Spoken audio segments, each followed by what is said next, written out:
Thank you.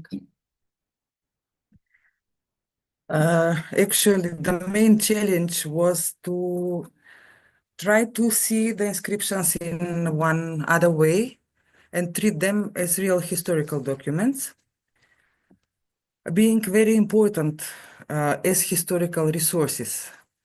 As in, first, to precise the period we are talking about.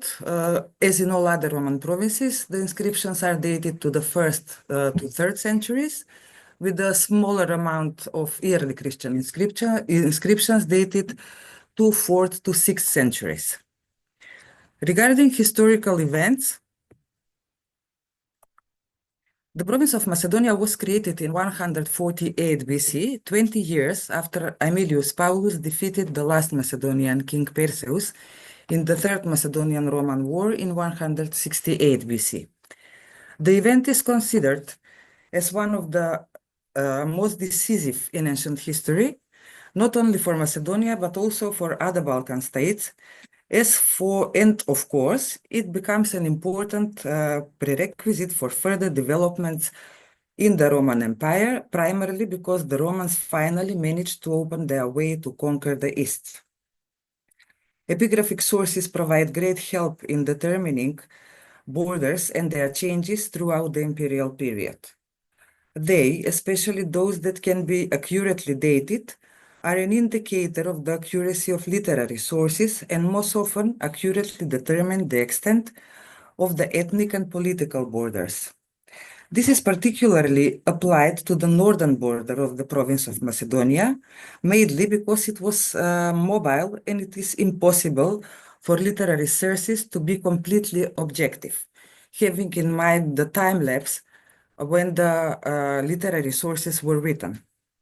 The borders of the province of Macedonia are partially described in literary sources, and some of them are known from epigraphic monuments. During the Republican period, up to the middle of the 1st century, the borders changed very often as a result of Macedonia being the first Balkan province, and all newly conquered territories were annexed to it. The northern border is the one that has undergone the most changes. The political border of Macedonia was moved north or south due to frequent incursions by northern neighbors or defensive campaigns of Roman generals. This northern border was at one moment at the Danube River, when Marcus Crassus defeated the Medes, the Sardis, the Mezi, the Tribali, and the Dardanians in 29-28 BC. In 16 BC, the Romans conquered the Dentaletes, and the following year, as part of the Pannonian Wars, Tiberius conquered the land of the Scordiski. In the first years of the 1st century, the Romans established the province of Mysia as a military administration, and Dardania was annexed to Mysia, so that Macedonia in the north received the old ethnic border, which remained valid until late antiquity. In 44-46 AD, the province of Thrace was formed, and the Medes, Dentaletes, and Besi were annexed to it. The northern border ran along the southern parts of Sharplanina because there are no Greek inscriptions in the Tetovo regions. Furthermore, in the Veles region, in the villages of Novacani and Trudnik, there are Greek inscriptions, and in the village of Katlanovo and Blace, they are Latin, which means that the ethnic and political border should be sought somewhere here. At the mouth of the Pchinia in the Axios River, Papazoglu locates the station Praesidium, noted in Tabula Poitingeriana, 30 miles from Stobi. The border continues along the course of the Pchinia River, where both Greek and Latin inscriptions have been found. Although on the same bank of the river, Greek inscriptions originate from the villages of Malino, which are visible on this slide, with typical Greek funerary formulas, and from the village of Krushica, uh, which are dated according to the Macedonian era, a fact which is considered as an indicator for ethnic Macedonian population. The villages of Katlanovo and Blace, a territory that belonged to Skupi, have Latin inscriptions, so the border here is clear, this part of the border. The Kratovo and Probishtip regions produced almost equal amounts of Greek and Latin inscriptions, so the border cannot be discussed based on the language of the inscriptions, but rather consider the Osogova Mountains as a natural border.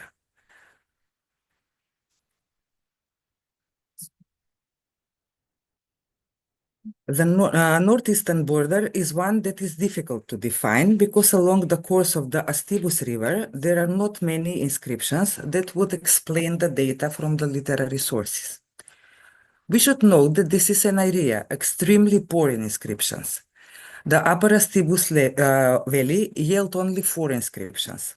The 3 in Greek, if we don't count one in only in a fragment, and one Latin one, which we see in the upper part of the slide, dedicated to Septimius Severus and dated 208-211 AD. The votive plaque from the village of Zvegor is not only inscribed in Greek script, but also typologically and according to anthroponomy, completely corresponds to the group of votive plaques from the village of Dolen Kozyak. These are the famous plaques from Dolen Kozyak. However, the clearest testimony that the region north of Plachkovica mountain was under strong Thracian influence is provided by the inscription from Kale Vinica, the one in the lower right part of the slide, which was dedicated to Sebasius, a cult which in Roman times was practiced only in the Thracian regions and has not been recorded in Macedonia even once. On this slide, on the lower right part, we see of one more votive plaque dedicated to Kyrios Pirmeroulas, who is attested in the village of Gorni Kozyak, also found only in Pautalia, in Nicopolis ad Nestum, Nicopolis ad Istrum, in Oescus, on the Thracian territories. In addition, these are if we speak again about the defining of border, we are speaking about 2 Hellenic-speaking provinces for which the difference in language use alone is not enough. Towards the end of the 4th century, Macedonia was again divided into 2 provinces, Macedonia Prima, or Macedonia in the narrower sense, referring to the territories that were within common boundaries in ancient times, and Macedonia Salutaris. The inscription for Bargala, which we see in the slide, is dated in 367 AD and defines the northeastern border, or states that this city was then a part of the province of Dacia Mediterranea.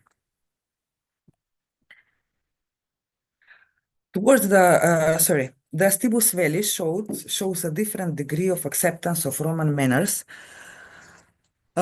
if compared to other Macedonian regions. For example, the Ovčepole plain seems to has retained the specifics from the times before the arrival of the Romans. The inscriptions along the Pcinia Valley rarely use Roman names and retain the use of Greek Macedonian names. Those who bore Roman names are almost without exception Cives Romani, and Latin inscriptions of Roman citizens are recorded mainly in the Kratovo and Probishtip regions, a topic that will be discussed later. As expected, among the Peregrini, here the use of not only Roman names but also Roman grave formulas are present, as on this right grave stela on the slide found in the village of Šlegovo. This is one of the best examples of Roman grave formula written in Greek script and, of course, translated into Greek.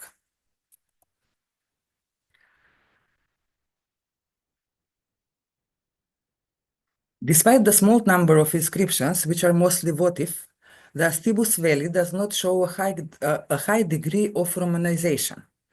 Considering that the border between the provinces of Macedonia and Thrace ran here, and considering the complex process of Romanization, the question arises about the reasons for such isolation of the population that lived in the region. The majority of the names used by this population, represented mostly on these votive plaques from Dolen Kozyak and the one from Zvegor, is the group of so-called East Macedonian names, those that are quite rarely present in other Macedonian regions and spread throughout the eastern part of ethnic Macedonia and throughout Thrace. So this group, and of course, this group has specific dimensions and construction, which is very similar to the Thracian territories.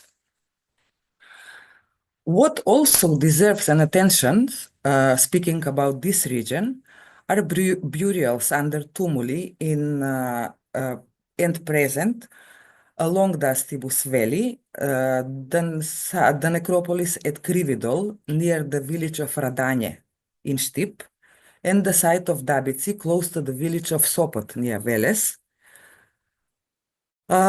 which means that they appear on the territory where East Macedonian names are used. Burials under tumuli in the Roman period are present at a large part of Europe, with modifications according to the pre-Roman traditions in each area separately, but it is also a tradition of the Paionians, which existed since the late Bronze Age and after a certain time span reappeared in the Roman period. Given the lack of archaeological and historiographic sources for the Astibus Valley from the Iron Age to the Roman period, the studying of tumuli burials in the Pianets area, Professor Marian Jovanov concludes that the Thracian influence was nevertheless decisive for the return to this burial rite in Eastern Macedonia during the 1st century and especially in the 2nd century. If we consider the situation with the use of personal names on the other hand, it becomes clear that we are not talking about Thracian population, but about Thracian influences on the domestic population. The Macedonian era was in use in the areas around the Strymon, which shows that the Macedonian population lived there. So in this section, we would rather talk about Thrakization than about Romanization.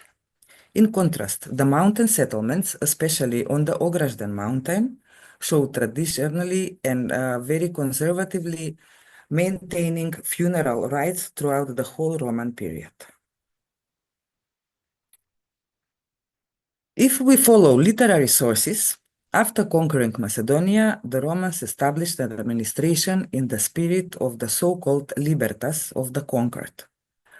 However, adhering to their maxima divide et impera, the Romans divided Macedonia into 4 merides, and according to Livy, they put sanctions that marriages and trade in land and in buildings outside the boundaries of each meris were prohibited, and also the exploitation of gold and silver mines was prohibited, while the exploitation of iron and copper mines was permitted.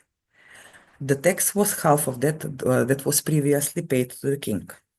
Typical Roman principle of ruling. In the region of Probištip, Štip, and Radoviš, which has been exploited until our times for its wealth of precious and non-precious metals, mining and metallurgical activity in Roman times has been archaeologically confirmed, and 3 sites have been confirmed. Near the village of Grizilevci in the Probištip region, in the site of Plavica, which is still used as a mine, where 2 reliefs, the one is this one on the second part of the slide. This is the relief of Heracles as a protector of miners. And the second one had a representation of a miner with mining equipment, a hammer and a wedge, both dated to the 2nd and 3rd centuries. Then, near Sekuličko Gradište, at the site called Zguri, which in translation means lead silver ore, where mining tools and parts of pieces of lead in a pit house were found. At the mine of Damian, where iron ore was exploited, where all mining pits and mining tools have been discovered, hammers, diggers, awls, etc. An extensive mining activity that has been noted by Apostol Keramichiev. In the last few years, archaeological excavations have been carried out at the site of Surin Vrchva, at the Borovdol mine, which is iron and copper ore, which confirmed the existence of a mining settlement in which, in addition to ore mining, metallurgical activity was also carried out. There are indications for the area around Kratovo that traces of mining activity has been noted since Hellenistic times.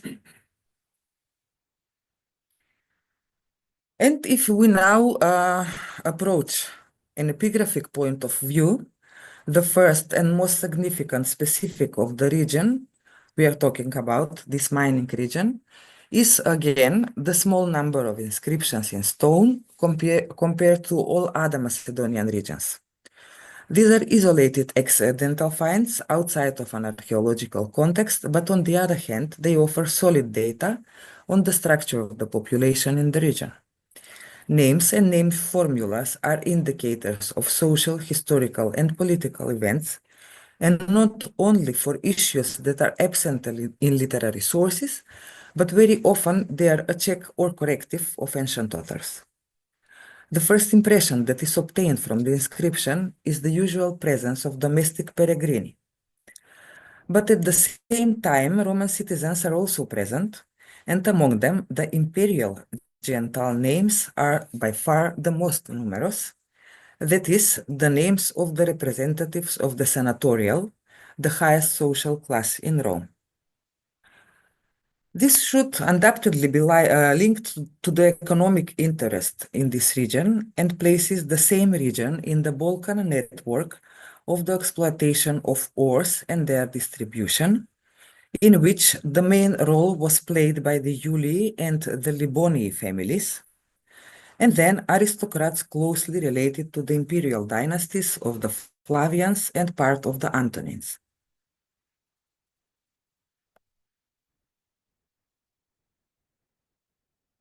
By definition, the mines in Roman times were managed by the imperial procurators who were from the equestrial class, but often the senatorial families also held the work in their own hands through their slaves or their libertini, as is the case here. This usually does not mean that there were immigrations or long-term settlements of these business people in the cities near the mines, and even less in the mining settlements, but the establishment of an administration that would carry out the work through patron-client relationships, metallurgists, or ore miners. The first inscription to be mentioned here is a lower part, of a tombstone found in the site St. Ilia near the village of Filipovci and should undoubtedly be associated with Sekuličko Gradište. It preserves the name Julius Mucianus, who was appointed to the position of actor or treasurer or accountant as part of the mine administration.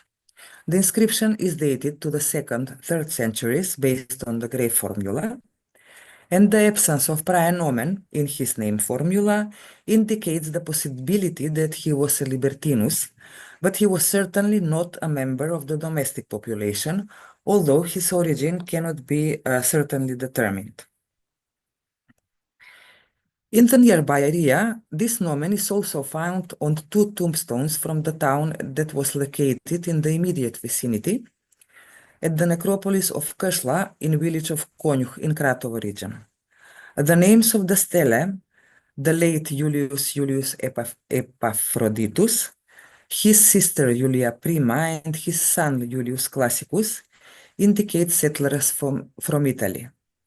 The other tombstone was found at the site of Golemo Gradište near the village of Konjuh, and although fragmentary, the text clearly states that the deceased was a member of the Iulii family, But since his cognomen is not preserved entirely, we cannot say whether he was part of the indigenous population or a newcomer from Rome. Another monument, which is only by a picture, provides evidence that mining in the area was a tradition. This is a rectangular limestone slab located in the yard behind the church of Saint Anton in the area of the village of Kuklica. In a shallow field, as is seen by the picture, which is apparently not completed, a hammer is depicted in one corner. From the vicinity of the Bucim and Damian mines in the village of Dedino, there is a grave altar, now lost unfortunately, which is very important as a historical document. It belonged to a slave of Julius Libon, and we cannot date it earlier than the 2nd century. I will try just to briefly present the meaning of these personal names for the history, let's say, of this mining region. Julius Libon, as we see, was most probably a descendant of one of the most economically powerful families in the Balkans in the 2nd and 3rd centuries, the Julii and the Liboni, which is attested by several inscriptions from Mysia Superior.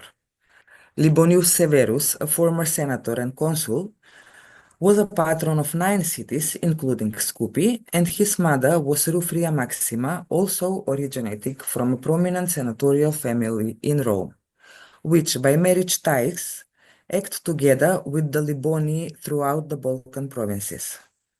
A fragmentary inscription from the Skopje fortress confirms that in addition to farming on large latifundia, the Liboni were also engaged in the exploitation of silver in the Kumanova region. The cognomen Libon is not very common and has not been attested on any other inscription in Macedonia or in neighboring provinces. It is most certain that our Julius was in some kind of clientelistic ties with the Liboni, and this also indicates the probable involvement of the family in the exploitation of ores in the area of the Damian and Bucin mines. Slobodan Dušanić, studying inscriptions of this type throughout the Balkans, finds the involvement of the Julii and Pontii in the exploitation and trade not only of precious metals, but also of iron, and not only in the Balkans, but also in Asia Minor. This is what makes our Ara from Dedino an expected pebble in the mosaic of the business network in the empire throughout the entire imperial period, and provides indirect confirmation that these important families were also involved in the exploitation of iron in our region.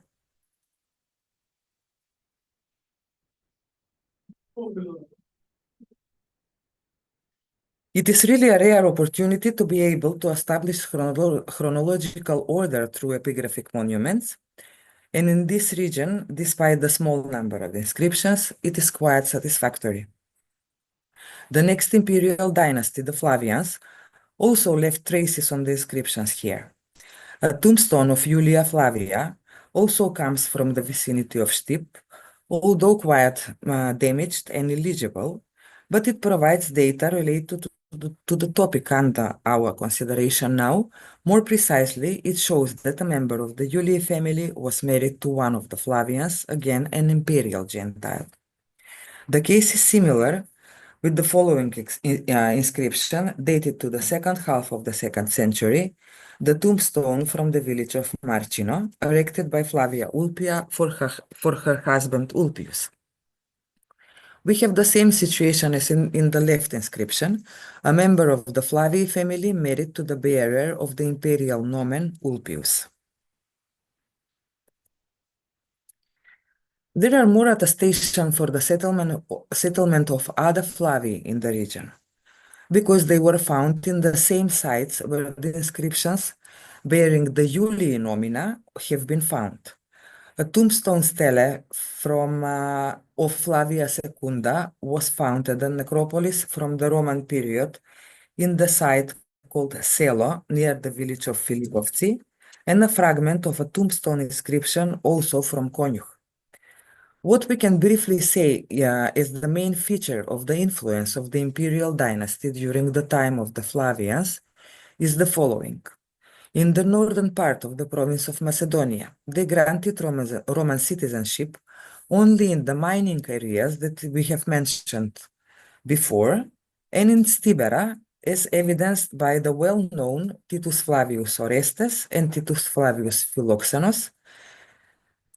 And the interest is again the exploitation, this time connected to the mine of the excellent Sivets marble. Additional evidence of their interest in this part of the Balkans is the establishment of Skupi as a military colony, idest their need to create a large urban center through which to coordinate the affairs. The Flavii we have mentioned belonged to both domestic population and were immigrants from Italy and were granted Roman citizenships in order to carry out or supervise the work of the mines, although it is obvious that they did not suppress the primacy of the already mentioned well-established and organized families. From the village of Dreveno in the region of Probestip comes these inscriptions from the 4th century, in which Flavius is one of the guards of the mine. The function of protector, which is written on the inscription, is not clear enough. I mean, it is not known whether it is a civilian or military function, but in our case, it does not make any difference because we are talking about guards of the mines, regardless of whether they are members of the military or not.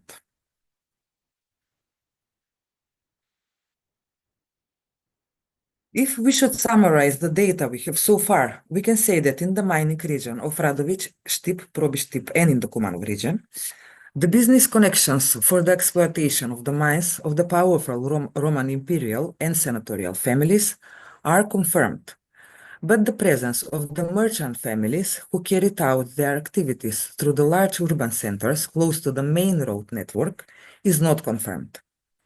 This primarily includes the Pontii, Fulcini, Senti, Tiberii, Claudii, Manlii, which without exception are logically confirmed to the surrounding large urban centers, primarily Skupi, Stobi, and Thessalonica. On the other hand, in these cities, there are almost no traces of local aristocracy or settlers bearing imperial gentilicia. This makes the situation even clearer for a certain business division between the exploiters of the ores on the one hand and traders of various types of goods on the other. Taking into account the historical sources and the actual situations with the inscriptions, we can conclude that the epigraphic material reflects Livy's data in practice. The use of the mines, not only in Macedonia, but also in Dardania, was certainly in the hands of the superior gens of Iulii, which also included other selected families through marriages, which means that the measure prescribed by Aemilius Paulus was made effective in making such activities an exclusive possibility for the Romans. This is the region that in the Republican period was within the borders of the second Maris of the province of Macedonia, from which after a century and a half in the very beginning of the 1st century, Dardania was separated and added to the borders of the newly formed Mesia Superior as a military administration. But from what we have seen, we can conclude that even after the division, the exploitation of metals and their trade remained in the hands of the Roman nobility, which only partly, included the local aristocracy. It is known that in the Republican period and in the Principate, Romans known as negociatores settled in many cities in the provinces, mostly merchants, who settled in cities throughout the empire and managed to acquire wealth in a short time. On Greek inscriptions, they are confirmed as hoi sin pragmateuomenoi Romaioi and were organized in Conventus Civium Romanorum. Towards the end of the Republican period and after the First Civil War, Rome began to establish colonies in the Eastern Mediterranean, and at that time, the first negotiatores, members of the senatorial class or wealthy equestres from the Italian cities, began to move their activities to the eastern cities, penetrating the local aristocracy through their clients, most often libertini, as intermediaries.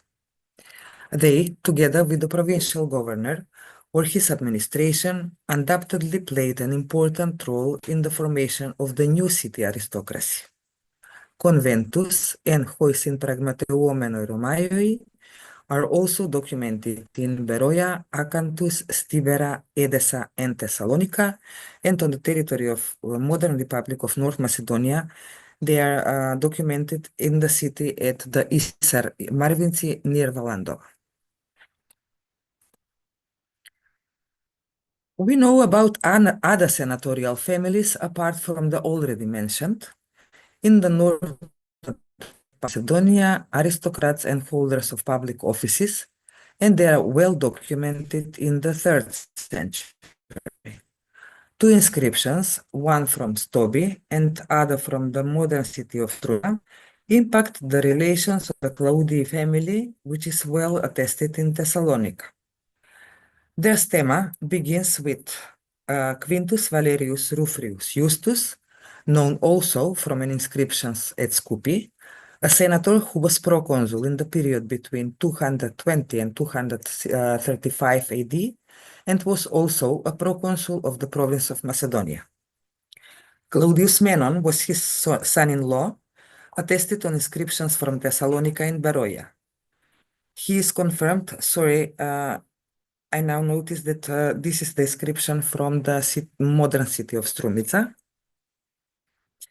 Claudius Menon was his son-in-law, attested on inscriptions from Thessalonica and Beroia, and confirmed to have been a high priest about 225 AD, and also a Macedoniarch in Beroia, dated roughly in the 3rd century.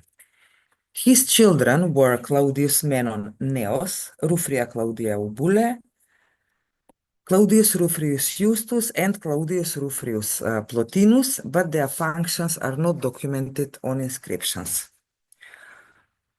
One of his grandsons, a son of Claudius Menon, the younger, Neos, Flavius Claudius Menon Strimonius, was a priest of Divus Fulvius, and his sister Flavia Claudia Silvane was a high priestess. They also had familial connections with Tiberius Claudius Rufrius Menon, who was Hoaxiologotatos Macedoniarches in 222 AD and was a high priest in Thessalonica in 2060 AD. Thanks to their origin, I'm going to just show the other slide because we have another Tiberia Claudia. This inscription is from Stobi.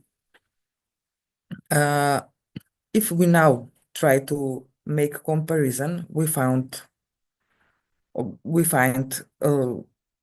several Tiberii Claudii here. And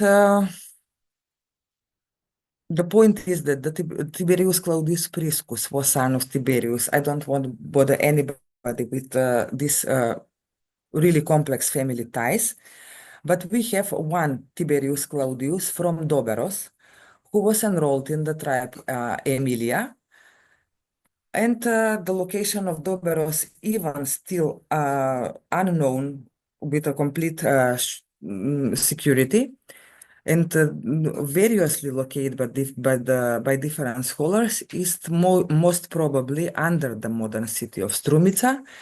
So maybe we can conclude that the cities of Doberos and Stobi were very well connected to Thessalonica due to the Axian Way or Via Axia.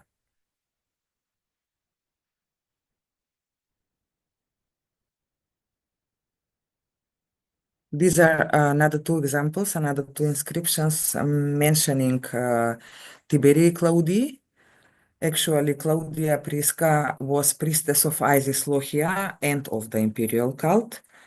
and is also considered to be among the direct descendants of Tiberius Claudius Priscus, with familial relationships with the family from Thessalonica, which are still open and not so certain.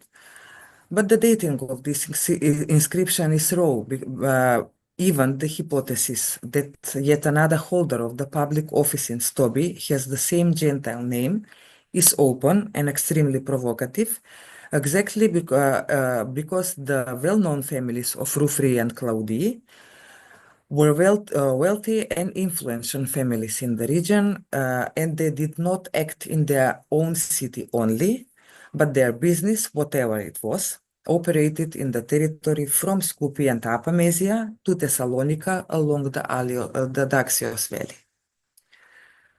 This epigraphic material strengthens the information about the connections between Stobi, its neighboring cities, and the large neighboring cities, the metropolis Thessalonica and the colony of Skopje, as a result of the geostrategic position of Stobi. Even it was only a municipium and had really distinguished political, social, and cultural development of the cities and towns in lower status of the northern Macedonia, the northern part of the province of Macedonia.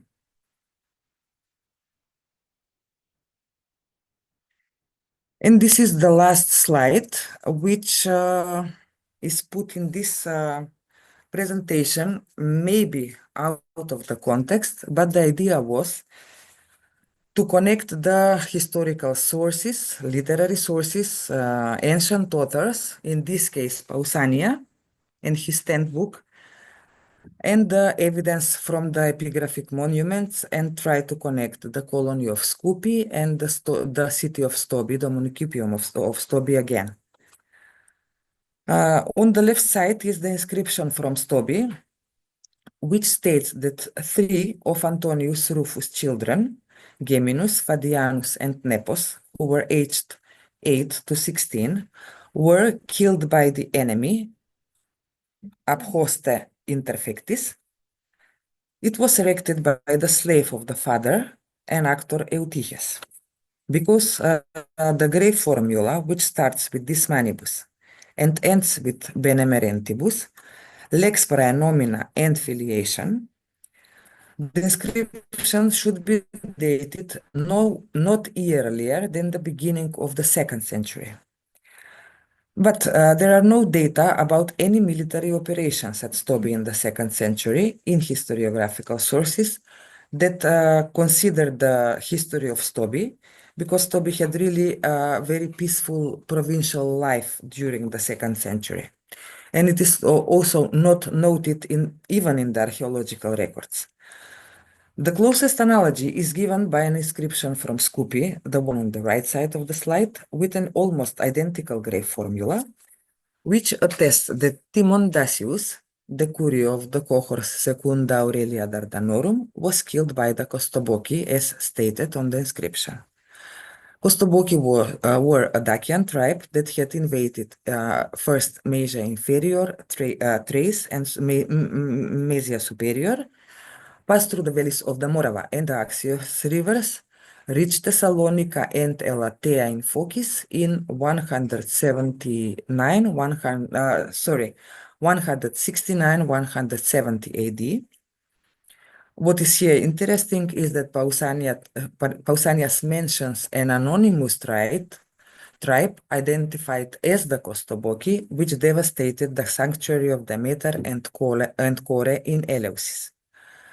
Most probably they stopped in Stobi and caused devastation there, as is confirmed by this simple grave inscription. Thank you.